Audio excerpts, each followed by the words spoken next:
The beauty industry is a multi-billion-dollar industry. I do think this is a good thing because people who work within this industry are giving directly back. The beauty industry is very good at its own PR. I'm confused. Are you guys ethical? But with all that's lurking beneath. Oh my god, it looks disgusting. That's sulfuric acid. Is this industry actually harming us? Some studies have found that in a petri dish, parabens will make breast cancer cells proliferate. And with everything we've learned, can we do better? I'm tired of businesses not representing me. Your generation should be commended for asking for utter transparency. The rumblings of the revolution are getting louder and louder every day.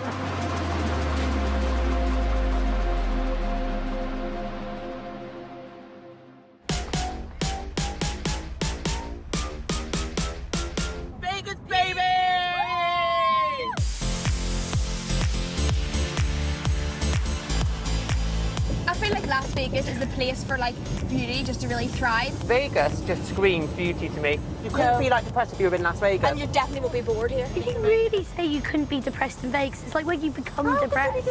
It's a shithole. Everyone's a gambling addict and drugs. Shut up. Oh, come on, look what's around. When are you going to see a Statue of Liberty with a roller coaster behind her? I don't want to. It's excess. It's insane. Oh, shut up, Queenie. You love it. You'll be on there tonight with your green hair going crazy.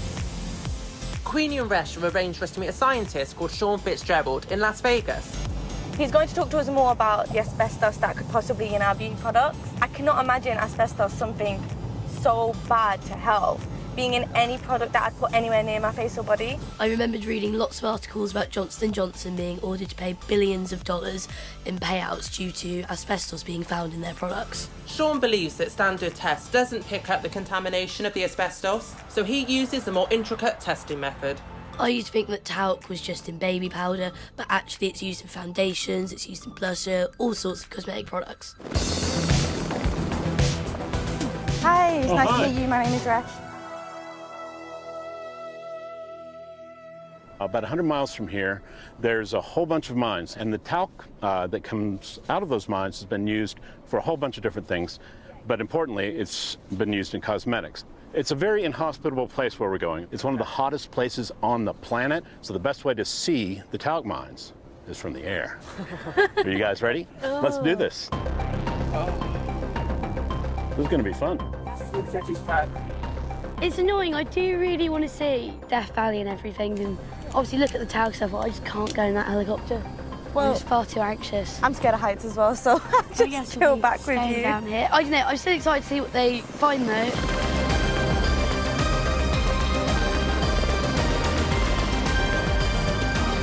The view is absolutely stunning.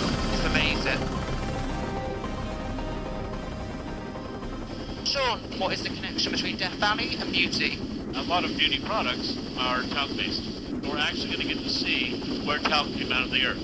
It's crazy because you have a makeup product and you would never think that the ingredients that came from a mine in the ground. There's kind of a white scar in the rock. That's going to be the talc mine. They're really all over this area. There were hundreds of thousands of tons of talc pulled out of these holes in the ground. So my makeup products that I have with me, the talc, so did it come from here? Or are there other sources of talc? They stopped using the talc that came from here because that talc is contaminated with asbestos. Oh my gosh. Are you aware of Johnson & Johnson products? Yeah. Johnson & Johnson at one time used talc from Death Valley. In fact, they stopped using it in large part because of the asbestos content. Many people that get asbestos-related diseases now go to their lawyers, and lawyers say, hey, we're going to file a case against Johnson & Johnson. And there's still thousands of cases pending. Oh my gosh. How does the asbestos get mixed in with the talc?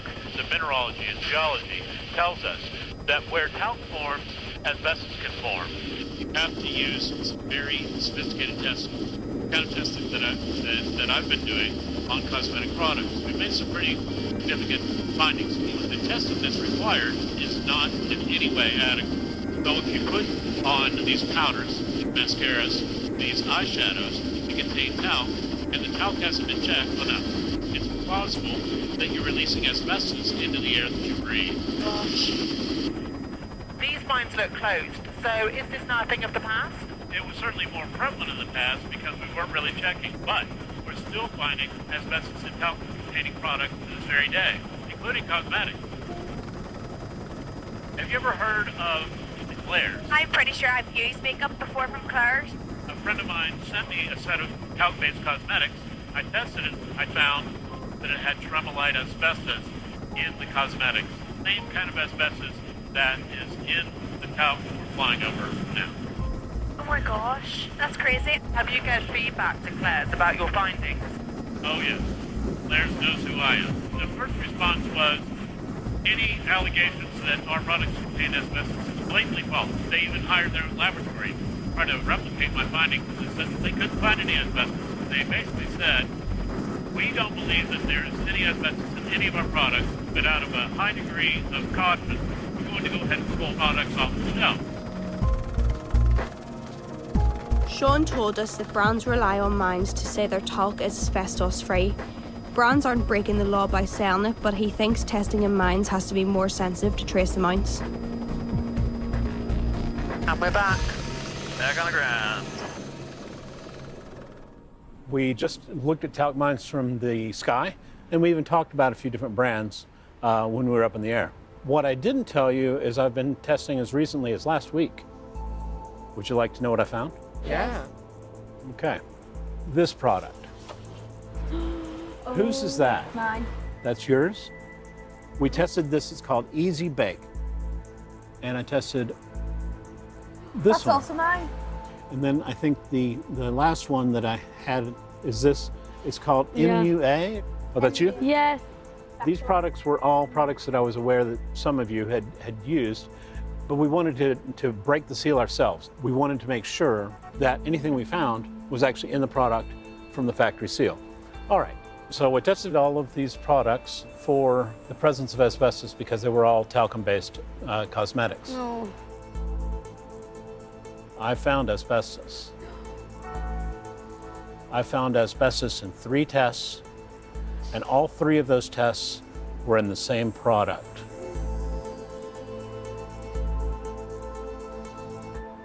It was yours. Oh, Queenie. I found asbestos in MUA. That's so bad. Do you see a correlation between cheaper products, more expensive products, and the asbestos content coming from talc? No, Oh. because none of them are currently being tested. We have no gatekeeper. What are the guidelines when it comes to testing products? There actually isn't any set guidelines for products themselves. For some of the raw materials, there are minimal guidelines. I think it's deplorable that the method they're using is still too insensitive to actually see the asbestos that we see in the final end products. Do you think that there needs to be a completely independent and perhaps governmental watchdog that's approving these sort of things? Yes, I do. I think we're finally getting enough public awareness, but we've had these things many times in the past.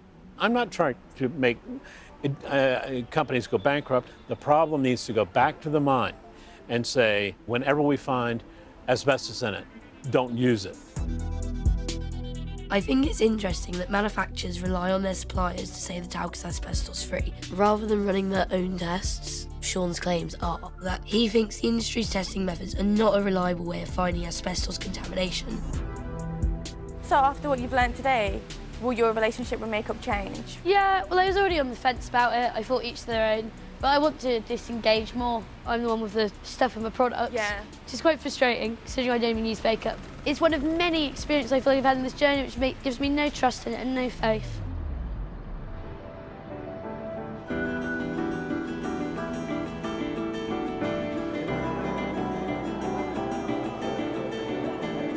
How do you feel about having that in your products? It was just a bit of a kick in the teeth. It was because I don't even wear makeup. It was sort of like, oh, for God's sake, like the one product I do own. After Sean's findings, I wanted to give MUA the chance to give us feedback. I really wanted to know what MUA, the manufacturer of my palette, have to say for themselves. Obviously, like MUA, like it's what like 15-year-olds buy. No, I might do some email them. Okay, what questions do we actually want to ask them? I feel like we should definitely ask for a start. Do they genuinely test their products? Yes. Where is the talc coming from? Do they know where they're getting it from? Because they're selling to a lot of people, and a lot of young people as well. We've discovered some news about potential contaminants in one of your products, which we want to flag to you. Questions we would like to ask: whether you test for asbestos contamination, how you ensure contaminants don't get into your products, and what you will do now. Sound good so far? I think you've got everything. Okay, alrighty. And there we go. Let's see if we get a response. I'm excited.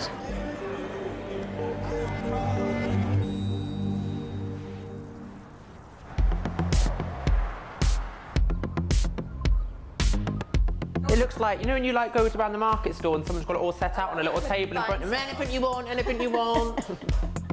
After speaking to Sean, the questions that I have for the beauty industry are: what is in your product? Where does it come from?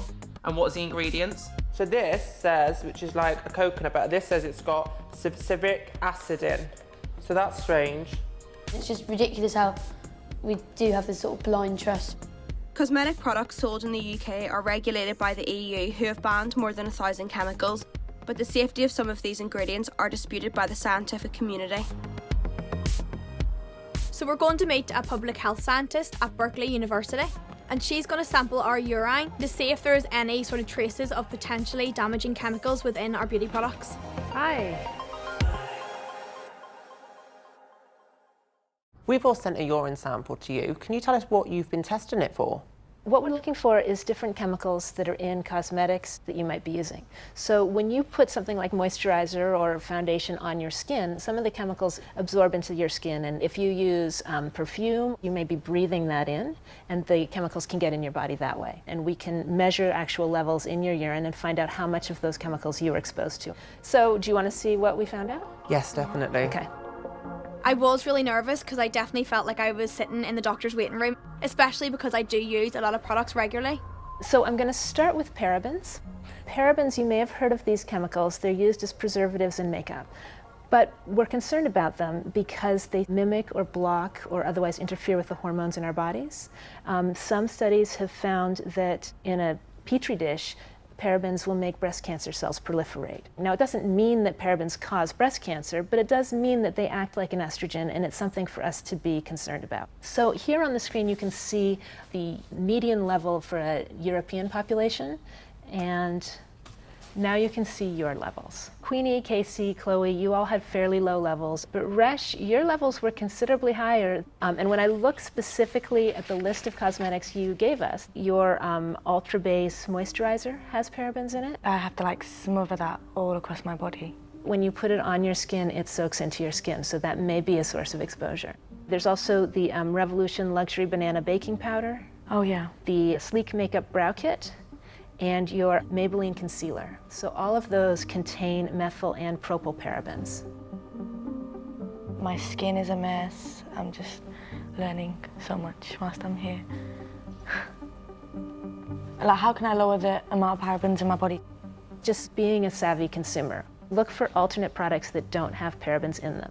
There's a lot that we don't know about parabens, and I do want to point out that these are controversial chemicals, but they have the potential to cause long-term health effects. So it's sort of a lot of unknowns. It's so weird though, because I literally wear makeup, like not all the time, but whenever I wear it, like it would be quite intense, and like mine is the lowest. And yours is the lowest. It's kind of weird, isn't it?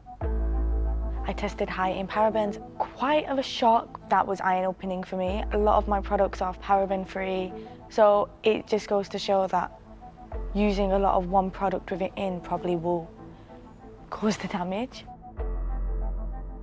Now, several of your products list fragrance or parfum in them. But the thing about fragrances are that they are covered by trade secret laws. So they don't have to tell us what's in fragrance or parfum because that's a trade secret. So even if it's my body sprays, could that be a... Yes, so it could be body sprays or perfumes, but it could be your shampoo, for example. Do you have any advice on how we can avoid them? One of the things you can do is you can avoid fragrance altogether. A lot of companies now will specifically source more natural fragrances. I feel like now whenever I go makeup and skincare shopping, it's not going to be like in and out. I feel like I'm going to go in with my glasses on and really observe the ingredients and well, it's really make sure. hard because there are thousands of chemicals that are used and you can't be expected to know what all of them are. One interesting thing that Kim mentioned, this legal loophole doesn't require companies to actually disclose what's in their fragrances. You don't really know what's going into it in any way. Like, you might think you know how it's manufactured or whatever, but you don't really know what you're consuming, and it's terrifying.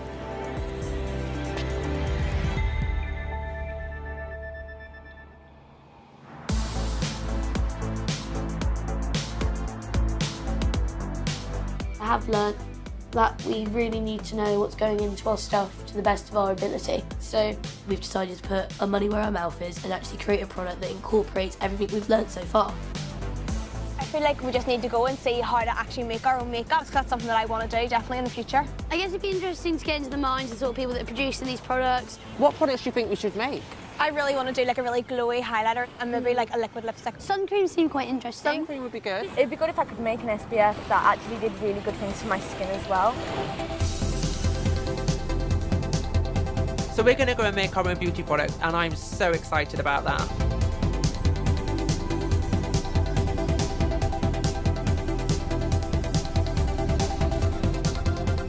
I'm interested to see what we all come together with. Yes. One team, one dream. Good morning, everybody. Good morning. This is the heart of our lab. Here at Allure, we manufacture facial creams, we make sunscreen, we make foundations, liquid lipsticks. Amazing. For each product, the lab gave us a choice of ingredients with different properties and different price points in them. Ingredients are over here in these folders. Over the last few days, we've become aware of the possibly dangerous chemicals in a lot of our products, so we're really aware of trying to avoid those toxins and harmful chemicals. For like all 4 of the products, does anyone have any specific requirements that they're pretty strong on and then maybe can work around those? We want it to be natural. Yeah, I think so. So we need to maintain the brand ethic then. And In case like you saw in Mexico, they might say they're ethical, gluten-free and whatnot, but the way they get sourced their raw materials could be completely unethical and really exploitative. When we, as a company, source raw materials, we have a clean history and when 100% certified. Same price. Right. We can start with the sunscreen. There's a natural version of the SPF, which is a little bit on the costlier side, and a chemical SPF, which is on the little bit on the lower end side. What factor do we want it to be? We don't want it too low, like 15 or something, because then what's the point? So I like guess 30 then? I think 30. Base cost for natural, for sunscreen, is £8. Chemical is £4. People are getting away from chemical sunscreen, and a lot of sunscreens are now banned. Like in California and Hawaii and Australia, they destroy the coral reef. I care about the environment, and the beauty industry has a lot of responsibility in these things at the moment. If we can do an SPF of 30 with all natural ingredients for £8, we can do something smarter with the packaging about recycling. Maybe that if you buy it for the first time, when the bottle's empty, you come back and they refill it and you buy it £5 cheaper. Okay. Are we all agreed? Yeah, I think so.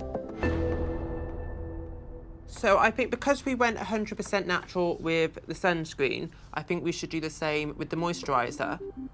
Just keeps it simple, basic and straight to the point. I'm happy with that.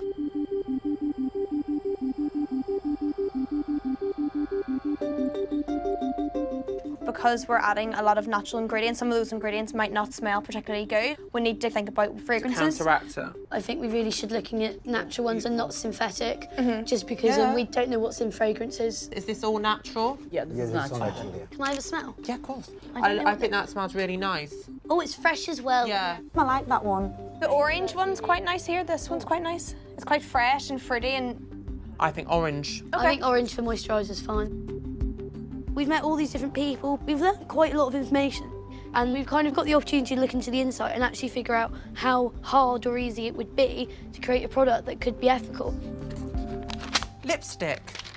It comes down to which colour. I wouldn't be too keen on lighter colours because I feel like lighter colours don't show up as well on darker skin. Yeah, like a really vivid colour. Yeah. I don't want to make a product that I can't use and none of my people from my background can use. But you need to think about your target market. Not everybody's of the same race as you, though. But not everyone's the same race as you guys. Okay. Like, I'm tired of, like, businesses not representing me as an individual. Yeah. Should we go for this red one? Yeah. Yeah? Is everyone happy with that red? Yeah. Classic red lips. Red for filth. Done. Now it's the highlighter. Right. Again, I think it should suit all tones. For sure. You know, it kind of needs to be an in-between shade. Gold kind of works for a lot of different tones, doesn't it? And also with the gold, you can also use it on your eyes as well as an eyeshadow. Yeah, I do that. I think we're done. Yeah, I think we're done. I think Perfect. we're done. I think that's good. Let's go and have some fun in the lab. Okay. Let's do it. Hi. Hi. Okay, please grab your lab coats. And the safety glasses as well. Queenie, you look like a mad scientist.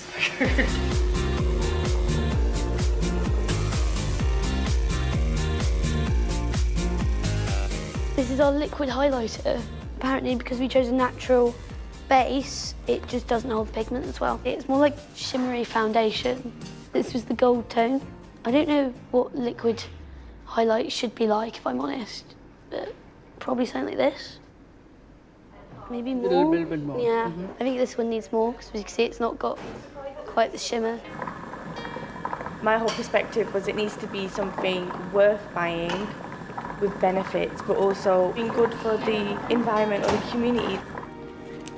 Twist it, and then straight in the middle, you let the lipstick fall. It's like a piping bag for icing sugar, isn't it? Yes.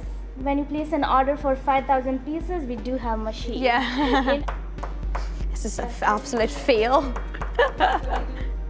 It's very thick, and it's quite tricky to do because it's hard to get it very precise. So we have made the base of the moisturizer. Now we can add the fragrance to it. The orange. I think that's fine. Yeah, that's fine, right? Yeah. Perfect. Yeah. I like it. It's nice. I can't believe we've actually made something.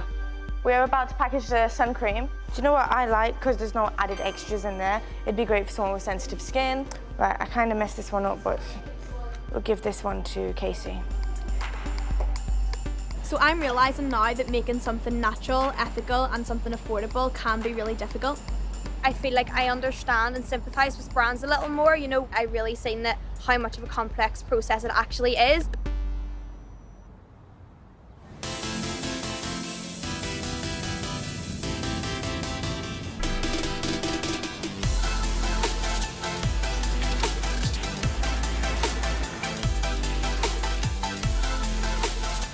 So we're on our way today to meet up with Jane Lockworthy, who is a beauty editor for New York Magazine, and she's been in the industry for 25 years now, and she's just like the OG influencer. She started pretty much way before anyone else did, so she's such a powerful person.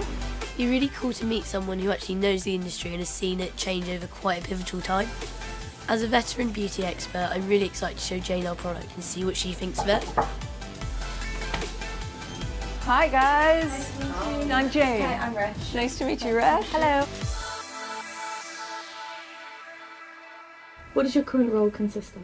When I joined, I had a weekly column called The Beauty of It All. So I have that, but I also cover the market in the beauty industry. The rapid pace is invigorating. So I've been doing this for more than 30 years.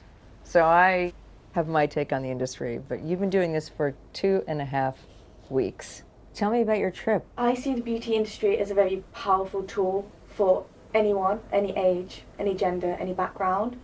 To me, the beauty industry gives us the tools to become whoever we want to be, and I can express myself however I like. But we always see this rose-tinted view of the beauty industry, but you know, when you scratch beneath the surface, it can get very ugly very quickly. You know, rose-colored glasses are easy to keep on, Yeah, definitely. but you always have to take them off.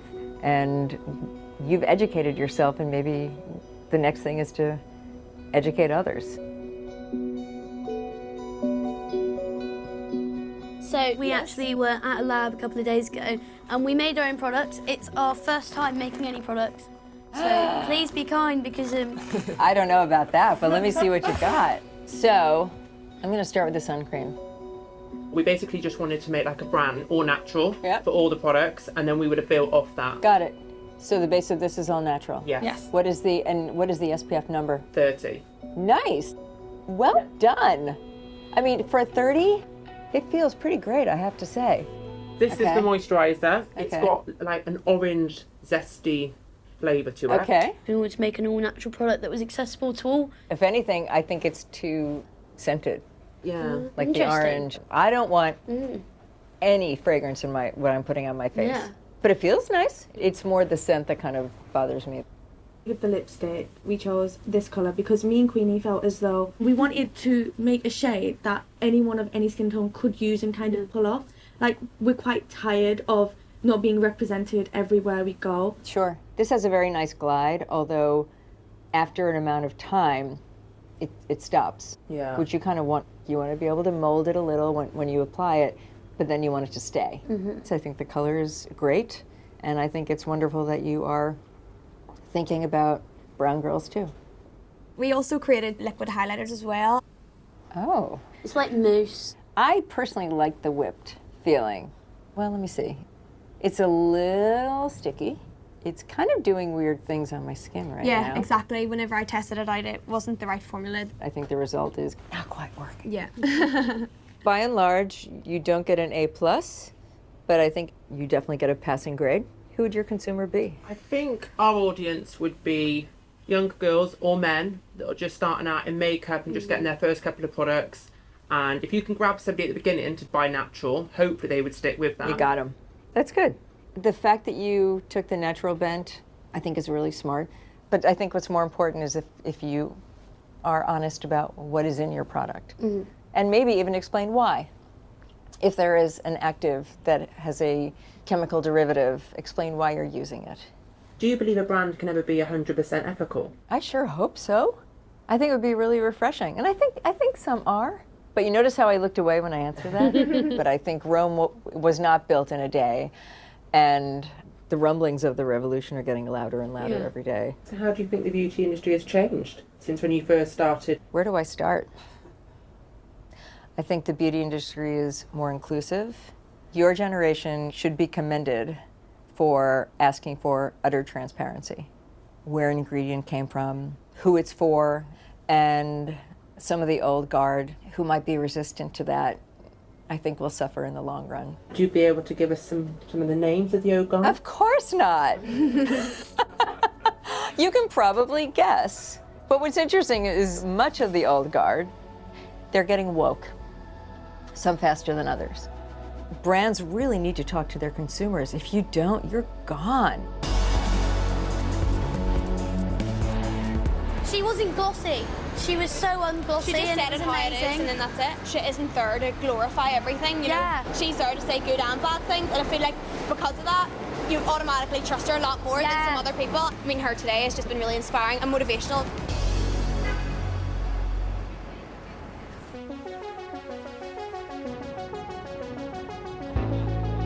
The last 2 weeks have been a total eye-opener for me. I definitely feel like my perception on makeup has been challenged. My view on the beauty industry now, I have so much bad to say about it, but it doesn't mean that I hate makeup now. It just means that I'm more aware of the consequences. Seeing how much plastic can destroy the environment, I feel like now is the time in which I'm going to just completely change my whole routine and use products that don't have as much plastic. I'm definitely going to check to see what ingredients are in the products. Before, I would have never even thought about ingredients in makeup. I'm so surprised within the industry how things can be hidden, like ingredients and where things come from. I think going forward, honesty is definitely the best policy, and that's what the beauty industry really need to do. They need to be honest with the consumers. I do feel a lot more informed, for better or for worse, and I guess there is some hope that things will change. The beauty industry, if it actually takes action, can become sustainable. I hope that the big global players know that there is an issue and take action against this. I think exploitation, as we saw, is often overlooked by everybody that consumes beauty products because it's not something that we consider, and it's most definitely not on Instagram and not on adverts.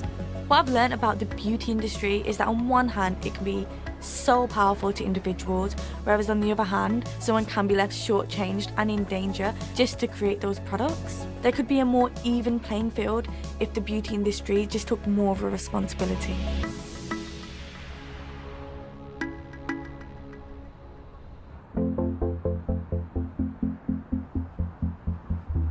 After filming, MEA responded to Sean's findings and said that they would like to assure their customers that they take their care extremely seriously. They said the Silent Disco eyeshadow palette was discontinued over a year ago and is no longer on sale. They said all their products rigorously comply with all EU safety standards on contaminants and that they keep a full record of test results. They said they have carried out more recent tests on this exact batch of product which showed no trace of any contamination.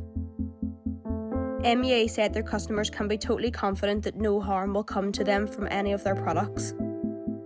In response to Sean's claims of Claire's products containing small amounts of asbestos, the Claire's website says they stand behind the safety of all their cosmetic items, but out of caution they recalled 4 products.